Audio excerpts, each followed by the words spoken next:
Hello, everyone. I hope you're having a wonderful day. Today, we're diving into the moment when Alex's mom personally invites Tu Na and baby Henry home. But will it be a warm family welcome or the start of new drama and hidden sabotage? If you enjoy this video, don't forget to hit subscribe so you won't miss the next episodes. The road from the commune health station back to the farm wasn't long, but to Alex, it felt like every meter was stretched out.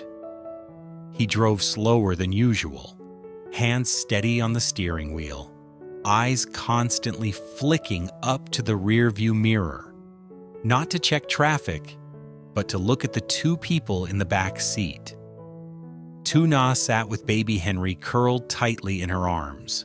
The tiny white bandage on his arm was nothing more than a strip of cotton and tape, but to her it felt like a mark of how helpless she'd felt when he cried in the nurse's hands. His little fingers still twitched against her shirt, as if his body remembered more than his sleepy face showed. "Is his arm still hurting?"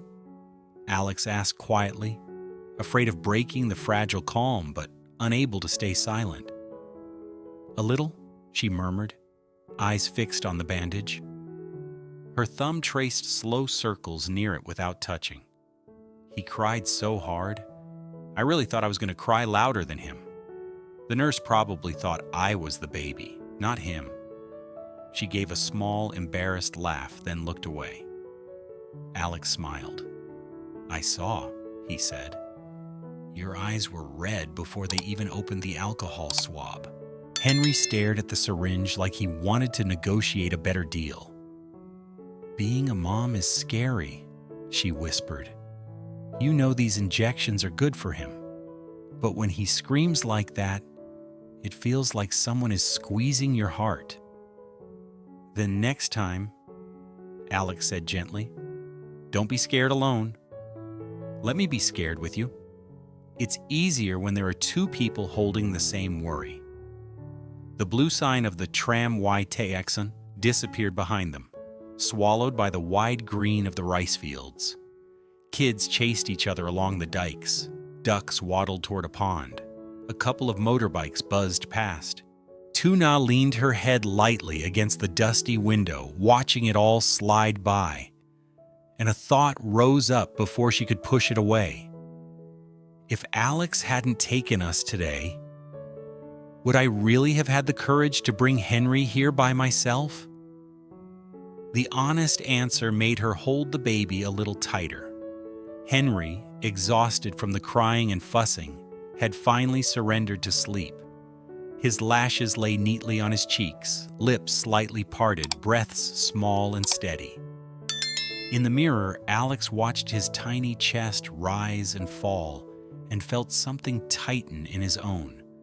A pressure that had nothing to do with contracts, factories, or shipments. It was the kind that came when your heart had already decided who it belonged to, even if your mouth hadn't dared to say it yet. By the time the car turned onto the familiar dirt path leading to the farm, the afternoon sun had softened into a warm gold.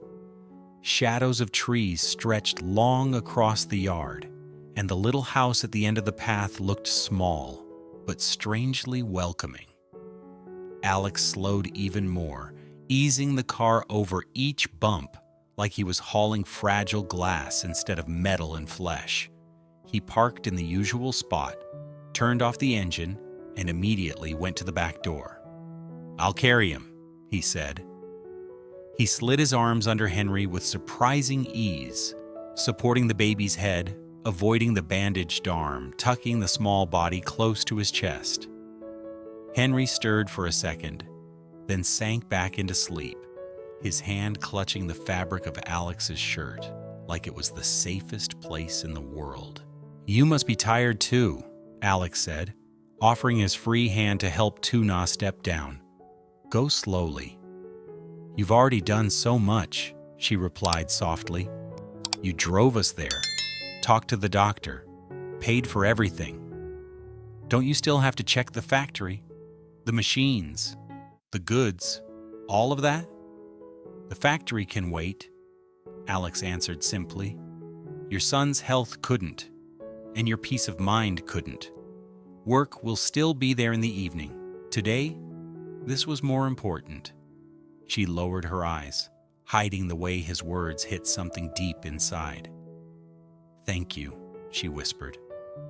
"I really don't know how I can ever repay you." "You don't have to repay me," he said. "Just stay well. Let him grow up strong. That's already more than enough." Inside the farmhouse, the difference from before was obvious.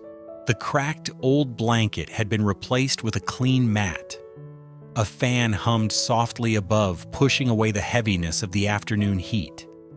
A bright new bulb lit the room clearly, chasing away the old dimness and shadows. It was still a simple place, but now it looked like someone had tried to make it livable, not just bearable. Alex knelt down and laid Henry gently on the mat. The baby twitched once, wrinkled his nose, then settled back into sleep. The bandaged arm rested carefully to the side. "Let him sleep," Alex said. "If he gets a fever later, or if you feel dizzy, or anything feels strange, call me straight away. Don't try to pretend you're fine just to save me trouble. You always tell me to call you for everything," Tuna answered quietly. "Aren't you afraid I'll disturb you too much?" "That's the thing," he replied. "You call it disturbing. I call it trusting me. I'd rather your name appear on my screen because you need something than sit there wondering if you're struggling and too afraid to ask." Her fingers paused on the blanket. She turned her head slightly, pretending to fix a corner that was already straight, hoping he wouldn't see how close she was to tearing up. "I'll step outside for a bit," Alex said gently. "If you need anything, just call. I'll be right in the yard." Out under the small awning next to the house, he pulled out his phone. At the top of his contacts list, one name waited: Mom. He took a slow breath and pressed call. "Do you know when She you're picked coming up home for the quickly. holidays?" "Alex, how did it go?" Yes. "Is the baby I just all right?" booked my flight. "He's fine, Mom," Alex replied, and the relief in his voice made his shoulders drop a little. "The doctor said he's healthy. Weight, height, everything is on track. The injection went smoothly. He cried a lot, but he's sleeping now. I just brought them back to the farm." "Thank goodness," his mother sighed. "I've been thinking about that child all morning. The house feels so empty without him. No little sounds, no tiny hands pulling at me. I miss him already." "If you miss him that much," Alex said, half teasing, half serious, "I can bring them over to visit." "Don't say sometime," she replied immediately. "If the baby's okay after the injection, bring them this weekend. I want to hold my grandson again, and I want to talk properly with that girl. Living out there at the farm with a baby, she must be exhausted." "You really want me to bring them home?" he asked, though something warm had already begun to spread through his chest. "Of course," she said firmly. "And tell her clearly that I invited her. I don't want her feeling like she's an outsider. I'll cook decent food so she can eat properly, sit down and rest for once. As long as that child is under our care, he's family. And if anyone has a problem with that, when they see her at our house, they can come talk to me directly." Behind her words, Alex heard something else. The unspoken awareness that not everyone would be so kind. There would always be noses poking in, eyes watching, mouths ready to twist whatever they saw, especially if they saw Alex and Tuna standing too close with a baby between them. But hiding them forever wouldn't protect them either. "All right, Mom," he said softly. "I'll talk to her. Thank you." When the call ended, he stayed there for a second, listening to the sounds of the farm, the soft cluck of chickens, a pig shifting in its pen, the distant buzz of a motorbike on the road. From inside the house came the faintest sound of all, Tu Na's soft humming as she watched over Henry. If I bring them home, he thought, it won't just be a warm family meal. It'll be a line we can't step back from. People will notice, and someone, somewhere, might try to use that against us. Even so, when he pictured Henry's tiny bandaged arm and Tu Na's exhausted eyes, the fear didn't feel big enough to stop him. Alex took a deep breath, then pushed the door open and stepped back into the house. "Can I come in?" he asked softly, even though he was already halfway across the threshold. "You don't need to ask," Tu Na said, glancing up from where she sat beside the mat. "This is your place." "For now," Alex replied, moving closer but still keeping a respectful distance. "Let's pretend it's our place for a little while." Her hands paused, smoothing a blanket that didn't really need smoothing. "What did your mother say?" she finally asked. "She asked about Henry first," Alex said, a smile tugging at the corner of his mouth. "I told her the doctor said he's healthy, that everything went well." She was so relieved. And then she said something else. "What? Something else?" Her voice was barely above a whisper. "She said the house feels too quiet without him," Alex continued. "No baby noises, no little hands grabbing at her clothes. She said she misses him." He held her gaze. "And she asked if I could bring you and Henry over this weekend. To our house." "To your house?" Tu Na repeated, as if tasting the words and not quite believing them. "All three of us? Together?" "Yes," Alex said gently. "She wants to hold him again, cook for you, sit down and talk like family. And she told me to make it clear that it's her invitation, not just mine." Tu Na looked down at Henry, still sleeping peacefully, completely unaware his little life was being discussed like something that might or might not fit into someone else's home. "I'm scared," she admitted quietly. "Your house? That's your world? Your family? Your reputation? I don't belong there. What if people see me walking into your home, holding a baby and start talking, saying I'm trying to climb up or cling to you, or that I'm shameless?" "People will talk no matter what you do," Alex said calmly. "If you stay hidden out here at the farm, they'll still invent stories. If you walk on the street alone with Henry, they'll still whisper. The only thing we can choose is whether we're going to live our lives according to their gossip or according to what we know is right." "But your mother?" Tu Na started. "My mother," Alex cut in gently, "told me herself, as long as that child is under our care, he's family. She's not pretending he doesn't exist. She knows about you, about Henry, about the farm. She still asked me to bring you both home." He paused. "If anyone has a problem with that, they can talk to me, or to her." Silence settled between them, broken only by the fan's quiet hum and Henry's soft breathing. "I don't want to bring trouble to you," Tu Na said, wiping at her eyes before anything could fall. "You have a company, a name, a future. I'm just someone who got kicked out of her husband's house with a child in her arms. Going to your house? It feels like I'm walking into somewhere I don't deserve to stand." Alex swallowed down the urge to grab her hand and say everything crowding his chest at once. Instead, he sat down beside the mat, keeping his voice low. "You know what I see when I look at you?" he asked. "I don't see trouble or burden or complication. I see a woman who carried a baby alone when no one else wanted to take responsibility. Who worked on this farm in the rain and sun, still making sure her child had milk? Who went to the commune health station today, even though needles terrify her, because she wanted him safe? His gaze softened. If that kind of person doesn't belong in my home, then who does? Her lips trembled, but she turned her face slightly away, pretending to adjust Henry's hat. I'm not asking you to decide right this second, Alex said. Just think about it. For you. For him. My mom wants to see you both. If you're willing, I'll come pick you up, take you there, and bring you back. I won't leave you standing alone in the middle of my living room.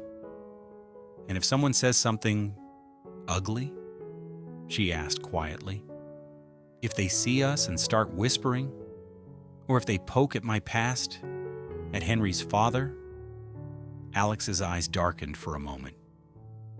Then I'll be the one standing in front of you, he said. If anyone wants to say something, they can say it to me. I can't promise you the whole world will be kind, but I can promise you won't face it alone. Her shoulders slowly relaxed a little, not completely, but enough to show his words were reaching the part of her that still dared to hope. I'll think about it, she said finally. Not for me. For Henry. He deserves to know what a warm home feels like. Even if it's only once. Alex exhaled, realizing just how tightly he'd been holding his breath. That's all I'm asking, he said. Just give yourself and him that chance. He looked at Henry again.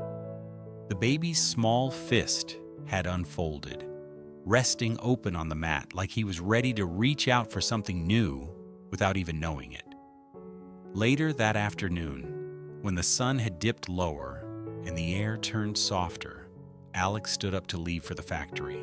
There were machines to check, bamboo shipments to confirm, calls waiting for his approval. But before he left, he turned back at the doorway. I'll call you tonight, he said. If you feel even a little unwell, or if he fusses more than usual, tell me. Don't act brave. I know, Tu Na said. You've told me that many times now.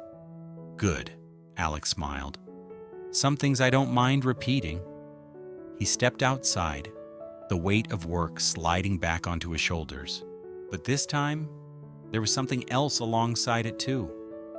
The image of a small family sitting around his mother's table, Henry in her arms, Tu Na laughing at some simple joke, and the knowledge that one simple yes from Tu Na could push that picture closer to reality. 2 days passed. Henry didn't have a fever. He fussed a little at night, then calmed down and slept, his arm healing faster than his mother's heart. In those 2 days, Alex called every evening, pretending to talk only about the vaccine or the pigs or the chickens. But inevitably, the conversation would drift toward the weekend. On the third morning, while sunlight filtered through the thin curtains of the farmhouse, Tu Na stood by the mat, watching Henry kick his legs in the air. She took a deep breath, picked up her phone, and pressed call. Alex picked up on the second ring. Hello? It's me, she said. About what you asked. About your mother's house? He stayed quiet, giving her space. If your mother really doesn't mind, she said slowly, and if you're going to be there the whole time, then we can go. Just for a visit. For Henry. Alex closed his eyes for a second, letting relief wash over him. Okay, he said, voice low but warm. Thank you for trusting us. I'll pick you both up this afternoon. I'll tell Mom to start cooking now, or she'll blame me for not giving her enough time. She let out a tiny laugh, nervous and shy. Tell her. I don't eat much, she said. I'll be busy chasing Henry anyway. Knowing my mother, Alex said, she'll cook like she's feeding 10 people anyway. Just be ready to be forced to eat more. I'll try my best, she replied, Neither of them said the deeper thing, that this wasn't just a casual visit, but the first time they were walking into his family's world together, openly, and somewhere far away, among neighbors, distant relatives, and people who love to talk, there were already eyes preparing to watch and mouths ready to twist what they saw. But for now, all of that could wait. For now, it was just Alex, Tu Na, and baby Henry, getting ready to step out of the safety of the little farm and into a house where love and judgment might be waiting side by side, and where their quiet, fragile happiness could either be embraced or quietly attacked from the shadows. After taking Tu Na and baby Henry to the commune clinic for vaccinations, Alex gently drives them back to the farm, worrying more about their feelings than his busy workload. Tu Na is shaken watching Henry cry, but Alex stays by her side, quietly sharing the fear and responsibility. Back at the farm, the small house now has a fan, a clean mat, and brighter light Alex secretly arranged, showing how much he cares. When he calls home, his mother says she misses Henry and pointedly asks Alex to bring mother and child over to visit. This warm invitation gives Tu Na hope, but also fear of gossip and judgment when she steps into Alex's family home. The episode follows her emotional struggle. Is she truly welcome or just tolerated? And will this visit become a step toward happiness or the beginning of new trouble?